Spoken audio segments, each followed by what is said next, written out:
Hi friends, আসসালামু আলাইকুম। আপনারা সব কেমন আছেন? আশা করি ভালোই আছেন। চলুন আজকে আমি একটা সুজির রেসিপি নিয়ে এসেছি, যেটা পায়েসও হবে না, কোনো টেস্টি খাবারও হবে না, ডিনারও। এটা আমি লাঞ্চের জন্যে সুজি দিয়ে মাছ ভাজা করব, সেটার একটা রেসিপি নিয়ে এসেছি। চলুন আপনারা পুরো ভিডিওটা দেখবেন আর একবার বানিয়ে বাড়িতে খেয়ে দেখবেন কত সুন্দর লাগে। এটা আমরা যেখানে থাকি সেইখানের ফেমাস, মানে গোয়ার ফেমাস সুজি দিয়ে মাছ ভাজা রেসিপি। যে কোনো মাছ দিয়ে করতে পারেন, এমন কোনো প্রবলেম নেই।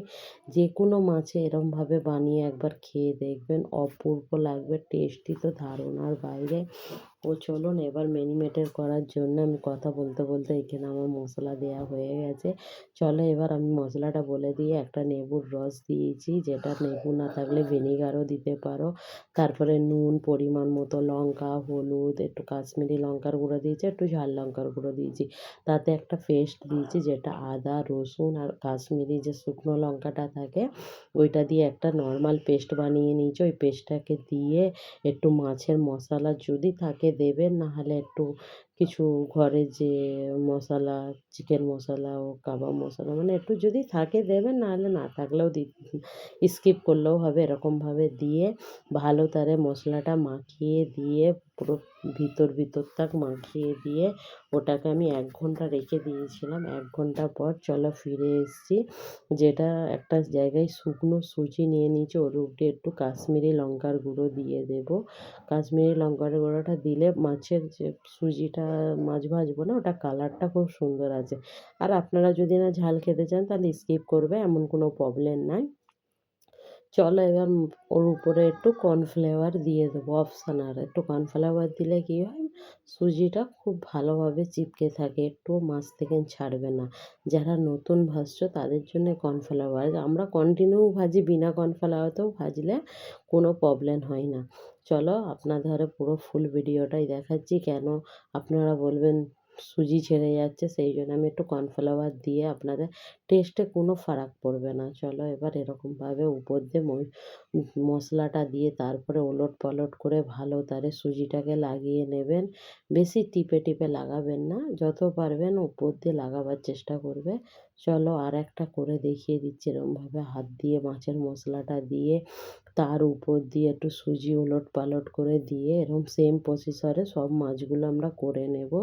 করে নিয়ে একটা তাওয়া সাইডে গরম করতে দিয়েই দিয়েছি। চলো এবার ওর উপরে মাছগুলো প্রথমে শুকনো দিয়ে দেবো। শুকনো দিয়ে একবার করে ওলট পালট করে একটু সুজিটা সেঁকে নেবেন। আমরা তেলেও দিলে অসুবিধা হয় না, কিন্তু আপনারা যে ভাজবেন, নতুন ভাজবেন না, ওই জন্য এরমভাবে শুকনো কড়াই যদি একবার ভেজে নেন তাহলে কোনো চান্সে সুজি ছাড়ার কোনো ভয় নেই। সেই জন্যে আপনাদের সেম প্রসেস, আমরা যখন নতুন নতুন ভাজতাম আমরা এরকম করেই ভাজতাম। এখন আমাদের কন্টিনিউ সপ্তাহে 2 বার 3 বার এরকম ভাজতেই হয়, সেই জন্য আমাদের প্র্যাকটিস হয়ে গেছে। চলো এরম সেম প্রসেসরে শুকনো খড়ায় খলখলে ভেজে নিয়ে তারপরে অল্প করে তেল দিয়ে এরম করে ওলট পালট করে, যতক্ষণ না গ্যাস মিডিয়াম রাখবেন, এইটা কথাটা ভালো করে মনে রাখবেন। গ্যাসটাকে মিডিয়াম রাখবেন, যাতে মাছটা পুড়ে যাবার চান্স থাকবে না। আর যদিও গ্যাসটা জোরে রাখেন তাহলে ভিতর দিয়ে উপর দিয়ে ভাজা হয়ে যাবে, ভিতর দিয়ে কাঁচা হয়ে যাবে। এই জন্য গ্যাসটা যদি মিডিয়াম রাখেন তাহলে পুরোভাবেই কুকটা হয়ে যাবে। আর আপনারা চাইলেন মাইক্রো ওভেনেও ভাজতে পারেন, আর একদিন আপনাদের মাইক্রো ওভেন আমি ভিডিও দেবো, যেটার উপরে আরও ইজি এবং টেস্টি হতে পারে।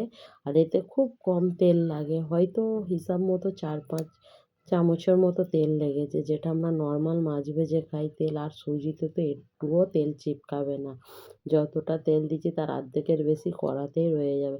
চলো এরকমভাবে ওলট পালট করে থাক ভেজে নিয়েছি। এবার আমাদের মাছ ভাজা হয়ে গেছে, চলুন পরিবেশন করে দেখাচ্ছি আপনাদের। প্লিজ কেমন লাগলো আমার ভিডিওটা কমেন্ট করবেন। ভালো লাগলে প্লিজ আমার পেজটাকে ফলো সাবস্ক্রাইবার করে দিও, লাইক কমেন্ট শেয়ার করতে ভুলবেন না। ওকে ফ্রেন্ডস, বাই, আল্লাহ হাফেজ।